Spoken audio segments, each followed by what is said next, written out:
Hi hello everyone, welcome back to my YouTube channel. Subscribe ಮಾಡಿಲ್ಲ ಅಂದರೆ subscribe ಮಾಡಿ. ಇವತ್ತಿನ ರೆಸಿಪಿ ನುಗ್ಗಿ ಸೊಪ್ಪಿನ ಚಟ್ನಿ. ಒಂದು ಸ್ವಲ್ಪ ಈರುಳ್ಳಿ, ಬೆಳ್ಳುಳ್ಳಿ ಎಲ್ಲ ಒಂದು ಸ್ವಲ್ಪ ಫ್ರೈ ಮಾಡ್ಕೊಳ್ಳೋಣ. ಅದರ ಜೊತೆಗೆ ಒಂದು ಸ್ವಲ್ಪ ಶೇಂಗಾ, ಕಡಲೆಬೇಳೆ, ಇಲ್ಲ ಅಂದರೆ ಕಡಲೆ ಹಾಕ್ಕೊಳ್ಳಿ, ಇಲ್ಲ ಅಂದರೆ ಒಂದು ಸ್ವಲ್ಪ ಉದ್ದಿನಬೇಳೆ ಹಾಕ್ಕೊಳ್ಳಿ, ಮತ್ತು ಮೆಣಸಿನ್ಕಾಯಿ, ಒಣ ಮೆಣಸಿನ್ಕಾಯಿ ಆದರೂ ಹಾಕ್ಕೋಬೋದು, ಹಸಿಮೆಣಸಿನ್ಕಾಯಿ ಆದರೂ ಹಾಕ್ಕೋಬೋದು. ಎಲ್ಲ ಹಾಕಿ ಒಂದು ಸ್ವಲ್ಪ ಫ್ರೈ ಮಾಡ್ಕೊಳ್ಳೋಣ.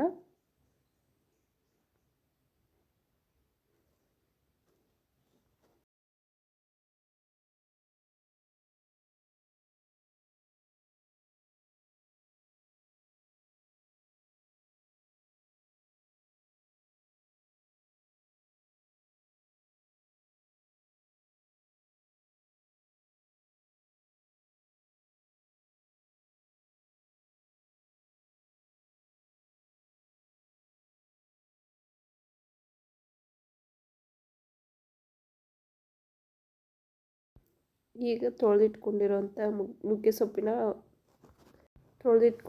ನುಗ್ಗೆ ಸೊಪ್ಪನ್ನು ಚೆನ್ನಾಗಿ ಹಸಿ ವಾಸನೆ ಹೋಗೋವರೆಗೂ ಫ್ರೈ ಮಾಡ್ಕೊಳ್ಳೋಣ.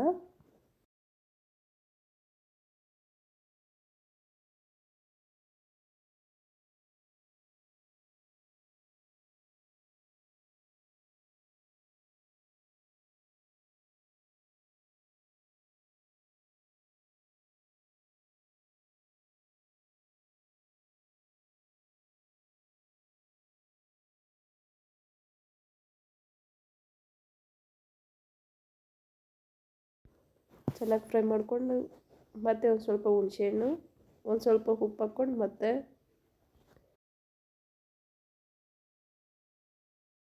ಹಸಿ ವಾಸನೆ ಹೋಗೋವರೆಗೂ ಚೆನ್ನಾಗಿ ಫ್ರೈ ಮಾಡ್ಕೊಳ್ಬೇಕು.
ಫ್ರೈ ಮಾಡ್ಕೊಂಡಾದ್ಮೇಲೆ ಒಂದು 2 ನಿಮಿಷ ಬಿಡಿ, ತಣ್ಣಗಾಗುತ್ತೆ.